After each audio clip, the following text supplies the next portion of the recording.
All right, so welcome to the Money Lab. We're about to go live right now. This is the second time we're doing this. I'm at my home studio today, so I'm going to go ahead and fire up if you're not already on Spreaker, you're about to hear us go get live and get started. So here we go.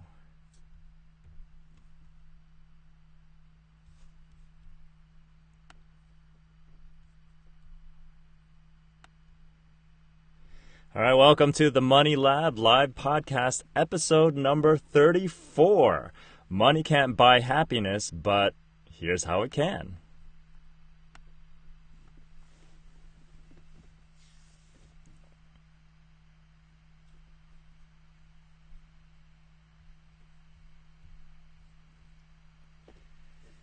All right, welcome back to another live broadcast of the Money Lab podcast. I'm your host, Wei Hong from the Six Figure Academy, and this is the podcast where we give you real-world tips, strategies, and interviews with other entrepreneurs on how to re-engineer bad money stories and habits so that you can create a prosperous and abundant lifestyle free of financial stress and worry. Now, if you're joining us live today, make sure you get on Spreaker.com or download the Spreaker app on your mobile device or your phone or your iPad and search for the hashtag #TheMoneyLab. That's all one word, so that you can join us in the chat room and ask questions and interact with us. And if we have a guest, you can interact with our guest. Now, while you're there, subscribe so that you don't miss an episode and so that you can catch us every week. For all other ways to find us, go to the sixfigureacademy.com/radio for all the details. Welcome. For those of us who are joining us, we're doing this cool thing right now where we have a live feed going. I keep pointing this way, but the camera's actually right there. What we're doing is, okay, Revere Funding says, money can buy me an air conditioner that will make me happy. Yes, it's been quite the heat wave over here in Redondo Beach, Southern California, yesterday by the beach, because usually by the beach it's not that hot. But apparently nature decided yesterday that we would have it at 100 degrees right next to the water. And I picked a perfect day to not go into the well air-conditioned office, so my dog and I had to do a little suffering all day yesterday. It was 99 degrees, and when I went into the evening, the sun finally set. It dropped down to 80, so it was still 80. So it's kind of an interesting thing. And what's fascinating is that I basically posted things on Facebook, says, oh my gosh, why it's so hot, and I'm talking to people, and it was like every other person really literally said, hey, global warming is real. I was like, okay, that's cool, you say that, and quite frankly, I'm tired of hearing it because guess what? Yes, okay, great, global warming is real. How does that contribute to the conversation I'm having about how hot it is? I mean, except the fact that you're jumping on a soapbox that everybody else is jumping on. Anyway, I just thought I'd share that little rant a little bit because I just got tired of hearing. I heard it so many times yesterday. Global warming is real. Global warming is real. Fine, I get it. It is, I mean, my perspective on it, if anybody wants to know, if anybody even cares, is that, think about what happens when we get sick, right? When we have things in our body that we want to get rid of, we get a fever and we get hot, and so the body temperature rises. Well, guess what we're doing to Mother Earth? I believe a lot of us, or a lot of what man is doing as we're trying to figure out who and what we are, is we're creating a little incongruency with how nature actually operates. And so what the Earth is doing is it's running a fever, until it burns off all that doesn't really necessarily belong. And if we are the ones that don't belong, then so be it. So anyway, just thought I'd share my little take on that one. Another thing I'm trying right here is on the other side, on this flip side right here, I have my new GoPro cam set up on the wall here. And for those of you who are just checking this out here and seeing this space for the very first time, it looks like a studio, and yes, it is. We are actually inside the home studio at my place. So I basically have two different studios to do the show. I have, when I don't have, I guess I can actually do the show at home, or if I don't feel like going to the office. And then at the office, I have a different setup. So what was interesting I was actually up at 4 or 5 a.m. The night before or last night, and the reason was this: is that earlier this towards the end of this year, the summer this year, I actually turned off or disconnected my air conditioner, and I put the air conditioner inside the closet so that I could store it for the winter. Little did I realize that summer wasn't quite done yet. Nature wasn't done with that. And, I tried to bear it yesterday, left the windows all open. My poor Siberian Husky at home was also dealing with the heat. And I kind of looked at it as like, I don't want to go dig it out. I was being a little lazy. And what happened was this. It was interesting because I went to bed, and then in the middle of the night, I kept waking up, scratching my back. I thought there's something going on. I was like, God, why I'm so itchy? Is it because my skin's dry? What's happening? And then I heard the ominous high-frequency, high-pitched buzzing right next to my ear at one point. I said, holy crap, there's a mosquito again. And I don't know about you guys, but for me, mosquitoes, they love feasting on me. And I immediately went under the covers, but it was blazing hot, so I was sweating up a storm, and it got to a point where I was starting to, and because I was sweating, I was attracting the mosquito, and the mosquito was trying to get in, and you could hear it buzzing right outside the sheets. And I finally said, you know what, forget it. I need to do something about it. I can't be sweating here for the night. It's like, I don't know what time it is. I got up, I looked at the clock. It was 5 a.m. And in the middle of at 5 a.m., if you were in my place yesterday, you would have seen me, lights all on, emptying out the closet, pulling out the AC, closing all the windows, setting up the air conditioner again.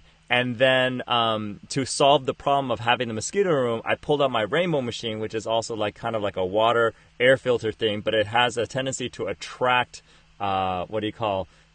yeah, money can buy a mosquito. I do have that, but I just didn't feel like sending it. It was just too hot, and my poor dog was just dying out there anyway.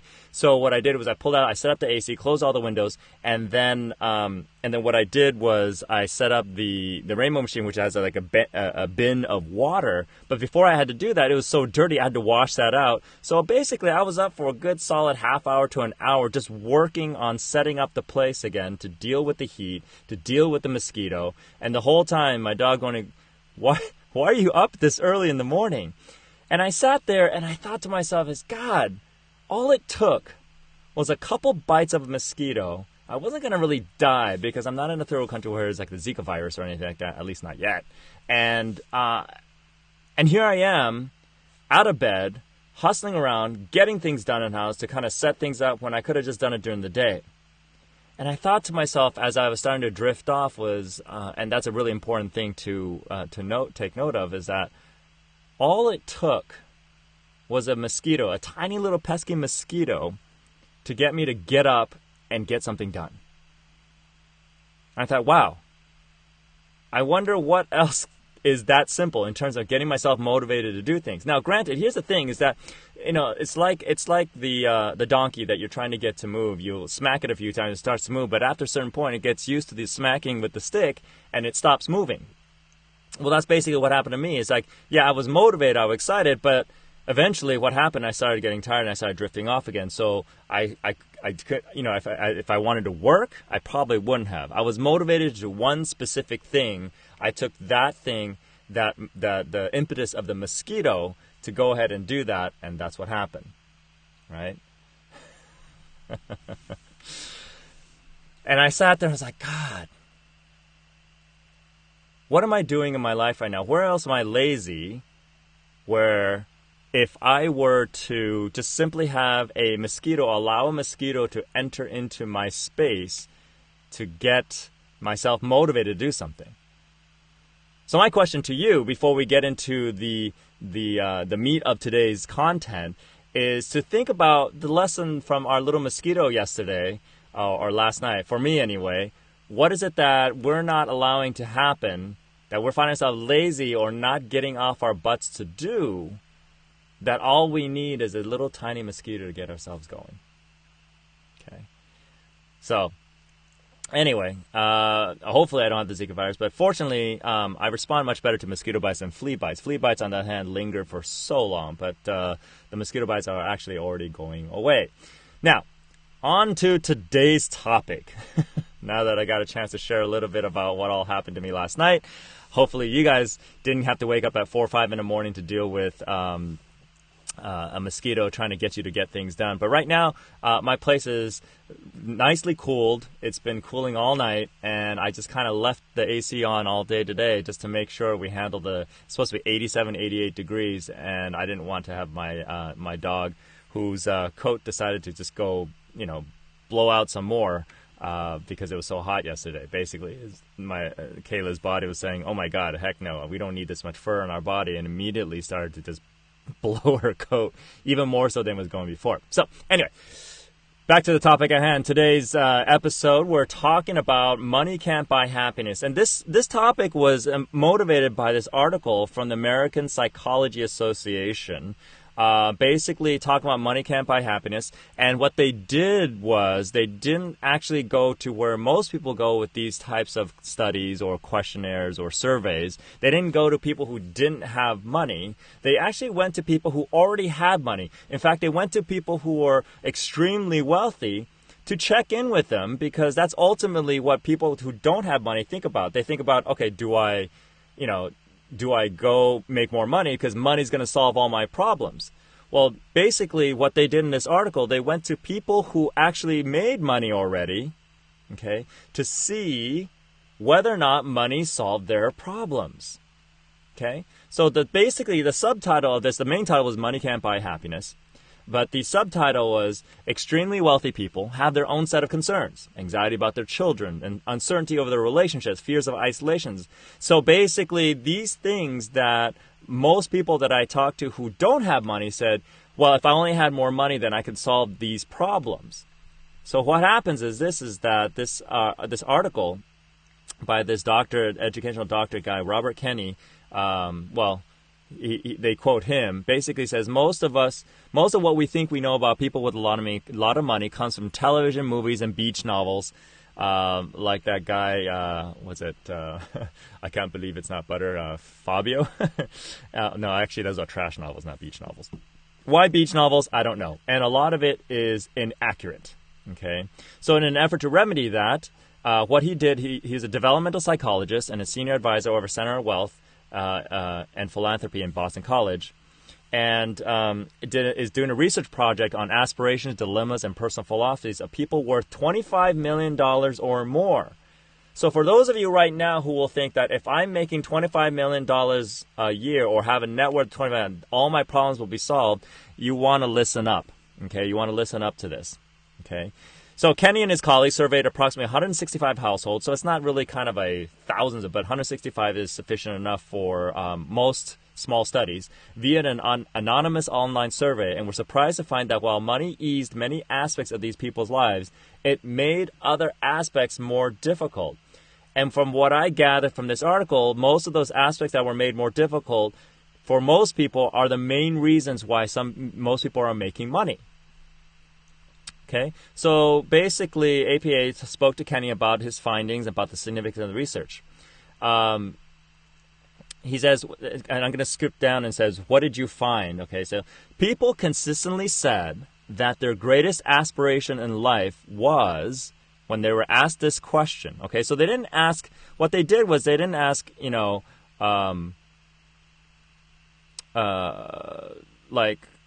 what do you prefer? Do you prefer a Mercedes or a Lexus? Do you prefer Tiffany's or Cartier? They didn't ask money-related questions or wealth-related questions. They didn't ask any of those things, as most companies will do. When most companies survey these wealthy families and stuff like that and ask those types of questions, what they found is the reason why they're asking them, because they're not really surveying to see what really drives them or about money. They're actually surveying for business purposes. So what they asked them with these three major questions, I got to start here. It says, first they asked, what is the greatest aspiration in life? Okay. The second major question, what's your greatest aspiration for your children? And the third question, what's your greatest aspiration for the world? Okay. And after each of those major questions, they say, how does your money help you with your greatest aspiration? How does your money get in the way? So what people consistently said through these questions, that their greatest aspiration in life, okay, you ready for this? Was to be a good parent. Okay, not exactly what you might expect from people who have a net worth of 25 million or more. For those of you who are parents out there, you probably get it. So it's like, regardless of whether or not you're wealthy or not, most people have share that common desire, what they found as a common answer. Okay. Now, when asked whether their money helps them with that, they answered with all obvious stuff like, yeah, good school, travel, security, varied experiences. But when they were asked on how money gets in the way, that was a big deal. They received responses after response of how money is not always helpful. They mentioned very specific concerns, such as the way their children would be treated by others and stereotyped as rich kids or trust fund babies, or they wondered if their children would know if people really loved them or their money, to distinguish that. Okay, that actually is a real challenge. Okay. I myself have had to deal with that because people have this perception that because I help people become millionaires, and I have helped people become millionaires, I've helped people with their money, that I myself have lots of money. And because of that, I actually have to determine whether or not people are interacting with me in the way they're interacting with me because of money or because of something else. You know, whether they know if they're, so another thing they were concerned about, whether they know if their achievements were because of their own skills, their knowledge, or their talent, or because they have a lot of money. Some were concerned also about motivation. They worried about if their children if they have enough money. Okay, and I actually got this same response when I spoke at a recent grade school. Not a recent grade school, but a grade school recently, where I think I shared about it in a previous episode where I was talking about money versus sex. And when I talked about money and they started sharing their challenges around money, is that I know my kids don't have to worry about money ever again for the rest of their lives. Like I had to worry about money, but my concern is, will they ever grow up to understand the value of money, the value of what it takes to create money? I said, well, that's kind of your responsibility, isn't it, to teach that?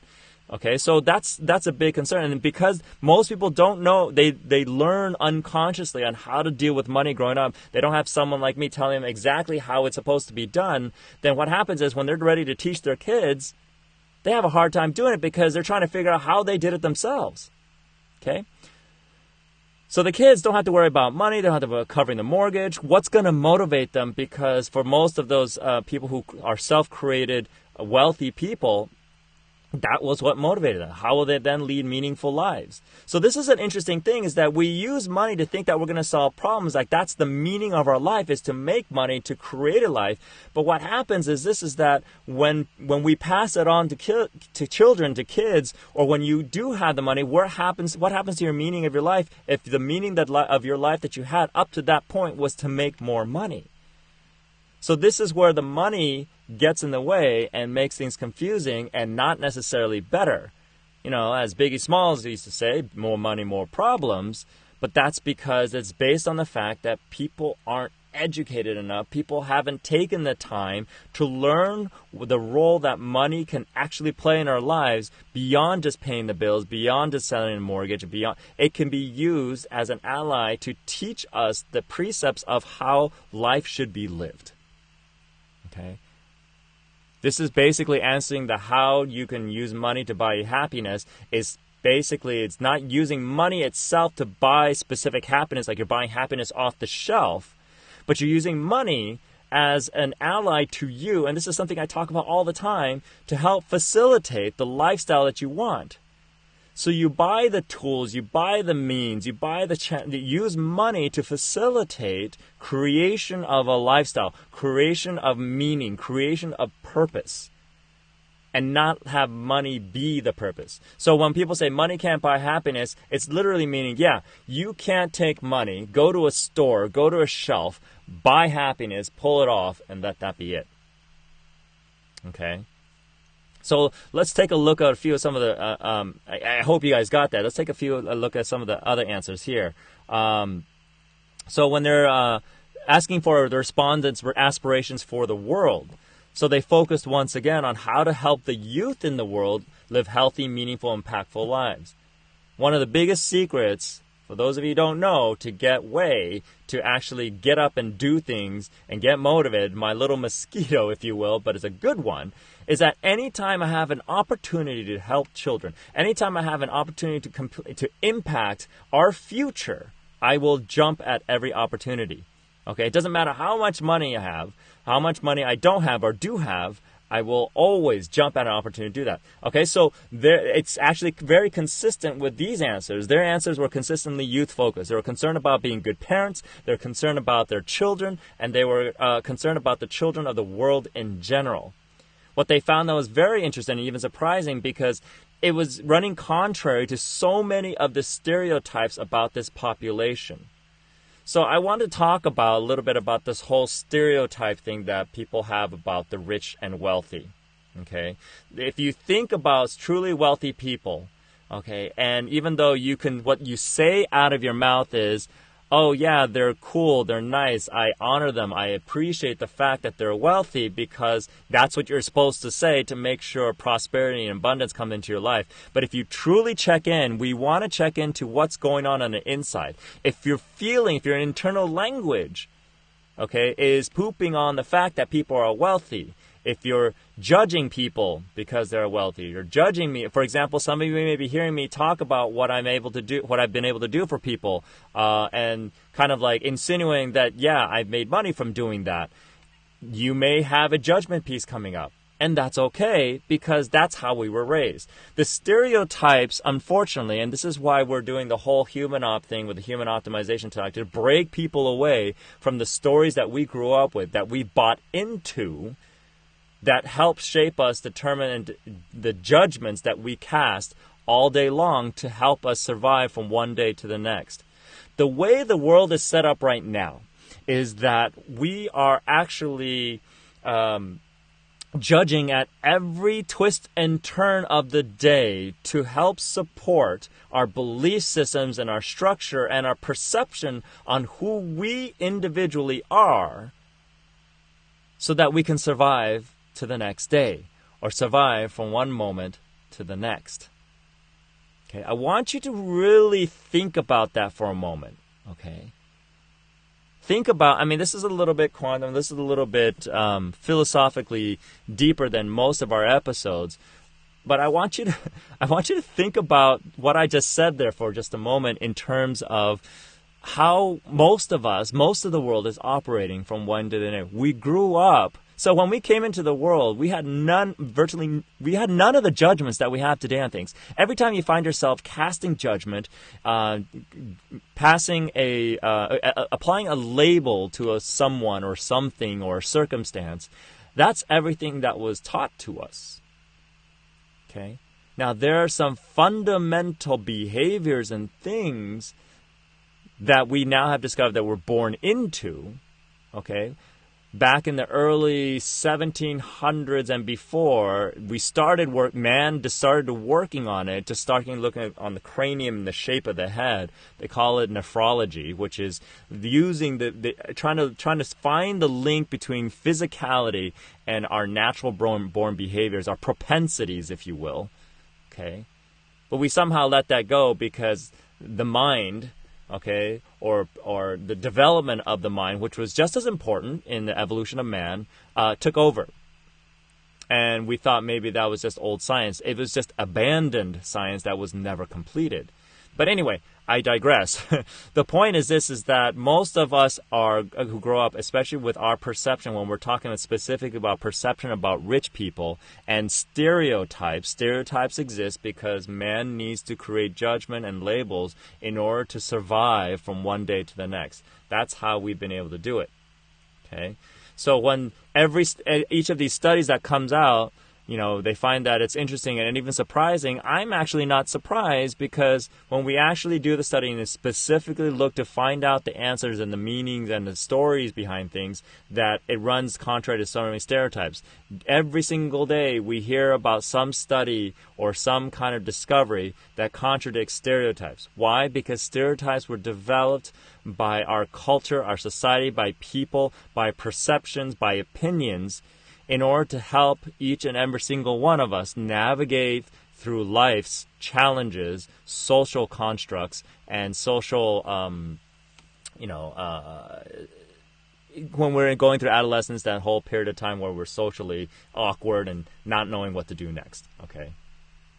So, here's an interesting question: is that what they asked the guy, what they had expected to hear. What they expected to hear, which goes along with the whole stereotype things, is I want to make a lot of money, become financially independent, and be able to do whatever I want to do whenever I wanted to do it. But they found that very few said anything like that. That although they appreciated the temporal freedom, temporal meaning freedom of time, it was so non-financially focused.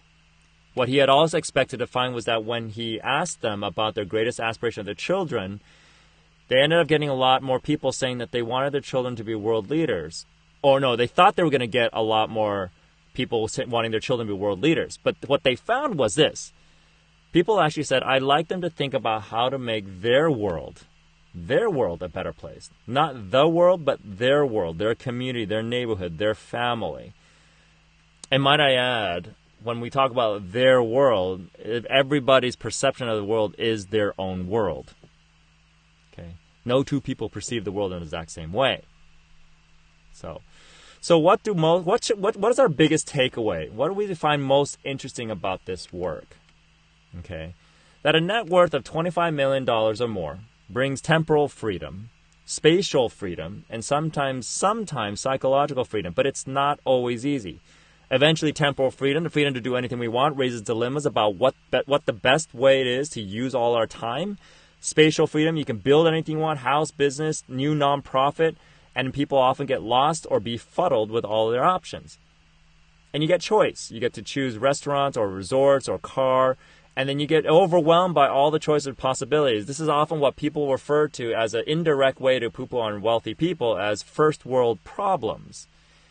Yet, here's an interesting thing. I used that hashtag a couple times yesterday when I was complaining about the weather being so hot. And, it depends on where you are, right?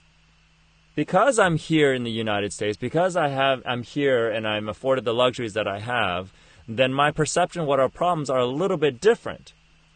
If I was living in a third world country, I don't know if that's the best way to use it, but if I was living in a country that didn't have all the creature comforts that I enjoy here, and given time, as time passes, I will probably adapt and adjust as amazingly human beings are capable of doing, and eventually get to a point where I won't complain anymore about the heat, because survival is probably more important. If I'm sitting here stranded in the plains of Serengeti, and I don't have access to normal things like a hotel or toilets or just regular food on a regular basis, and I have to hunt for everything, then that will take priority, and my perception will change, and I will literally stop complaining.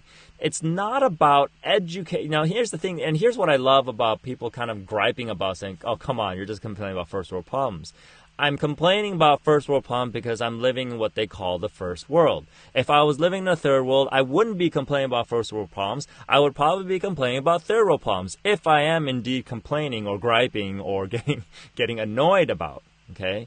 Does that mean, however, the only thing the only caveat I want to throw in there is that complaining is okay as long as you're taking actions to change the circumstance. Ergo, the mosquito and setting up the AC, so I'm not complaining anymore. If you solve your own problem for your own complaint, then it's really not complaining. It's you basically having awareness and sussing out the problem that you identify that you're having challenges with. Okay, so there's that fine line. Okay, so anyway, back to the topic at hand. So basically what this study says, the takeaway from all this is that there seemed to be a trend that said you can't buy your way out of the human condition. For example, one survey participant told this guy, and he sold his business, made a lot of money off that, and lived high for a while. And he said, Bob, you can buy so much stuff. And when you get to the point where you can just buy so much stuff, now what are you going to do? Okay? This is no different than the little quick exercise I took the kids through when I was speaking on Career Day. And I asked them, okay, money's important, money is cool, and I'm not saying that you don't need, living for the sake of money is not is a bad thing. We just want to make sure we follow that thread, right? So when we ask people and ask kids especially, why do you want to make money? Great, you get that. Okay, so whatever the answer is, most likely it's not going to be world peace or anything like that. It's going to take a little bit of time, especially kids who are just understanding the concepts around money. Those of you who are parents, you probably want to start listening up. These are the types of money conversations that you want to have with your kids as soon as possible, as soon as they're capable of grasping the concept of exchange and money and what money can what money is capable of doing. So when we want to inspire them and help them understand the power of allying with money as opposed to just living for money and having money as a meaningless goal, is basically asking the question, why do you want to make money? And a lot of kids in the class, when I asked that question, said, I want to make it so I can pay my bills. Great. Let's say all your bills are paid for, and they're being paid for every single month consistently. Okay? Now why do you want to make the money? Okay, so I could put money away. Okay, so you're just going to put money away. Great. Is that motivating enough for you? If all you have to do is just make money to put money away, is that motivating enough for you? It's like, no. So what are you putting the money away for? Okay, and then we keep following this thread because eventually each kid, they will say common answers and they'll get to a point where it starts to split up. Okay. If you haven't figured this out already, this is how we start to teach and get people to understand how to use money to buy happiness, quote unquote, buy happiness. In fact, what you're doing is using money as a way to lay the pavement, lay the path that will lead to where you want to go, what you define as happiness. If I ask you that question, what happiness is, okay, what happiness is to you, okay, and I'm just saying this almost as a rhetorical way because I've asked this question so many times to thousands of people, you'd be surprised at how few people actually have an answer to that question, a detailed answer to what happiness means to them. Usually it starts with not having to worry about fill in the blank. Okay? Which is not really defining what happiness is. It's just defining what you don't want. Okay? It's a cop-out. And it's unfortunate because, as kids, we knew what we wanted to be happy. We just got denied happiness so often. Okay, or shot down in terms of what we define as happiness, because how many times have you seen a parent, or maybe you yourself have done it, if you are a parent, your kid comes out and says, I want to do this, and it's like really kind of out there, like out of left field. And then because we didn't have the patience at the moment, or we're having a bad day, or we're a little bit depleted, or you see somebody do this, which is they poop on the idea.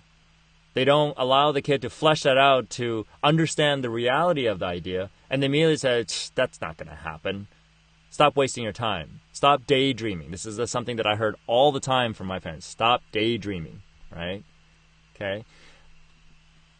Then what happens over time is that we start making the effort to define what happiness is to us. Then we grow up not knowing what happiness. We just grow up knowing what it is that we don't want. Because that's what we've been doing to kind of like define our boundaries of what we don't want, okay? So oftentimes, if you think about it, it's like buying a piece of property, setting up the fences, identifying all the dangers out there, everything they want, and then when one day you turn around and look on your property, there's nothing there because you haven't been able to define anything. Okay, you were so busy defining defining the boundaries that you never got around to defining what goes on in the property or in your life. What makes you happy? Interesting, right?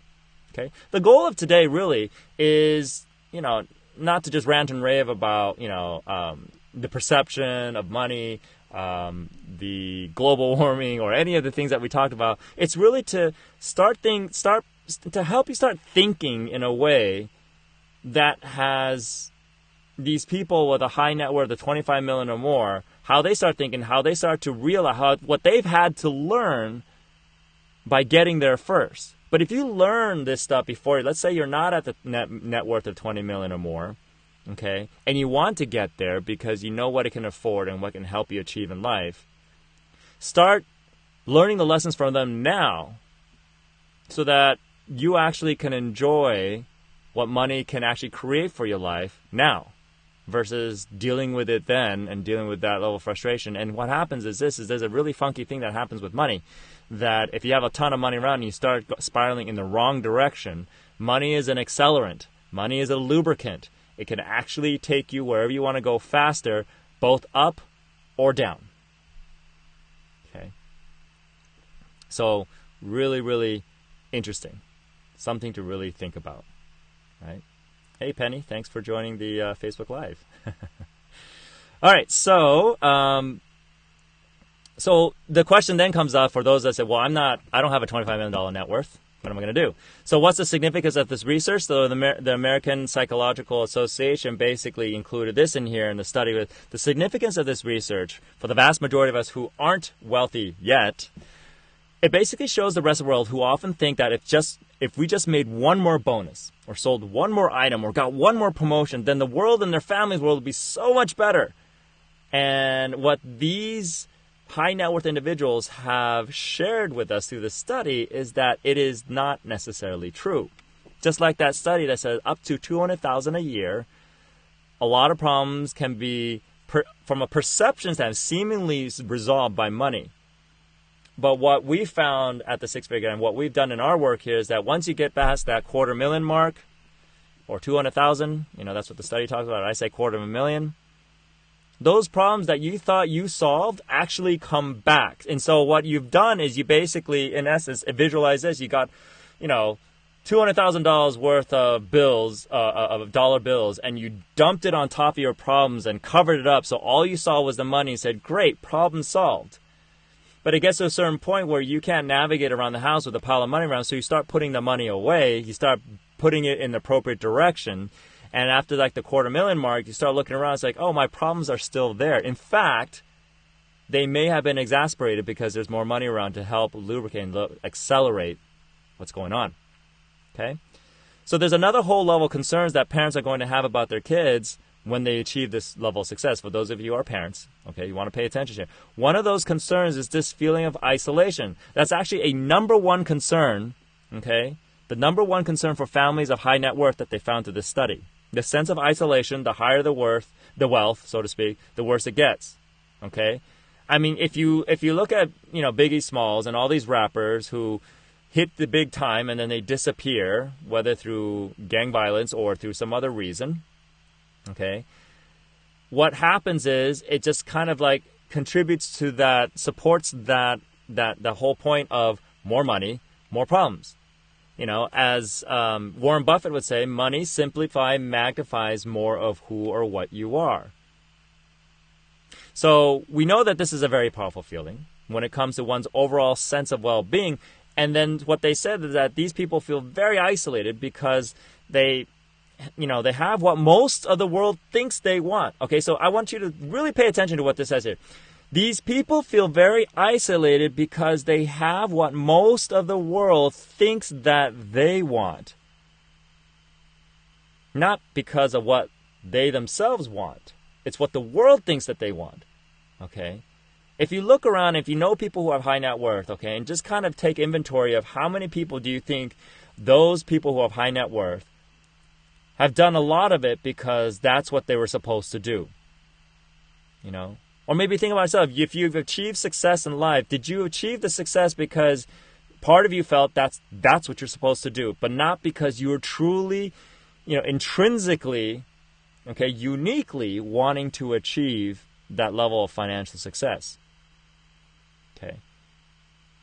Here's a weird perception that they found when they did a different study with people who were on their way to becoming wealthy, but not quite wealthy yet.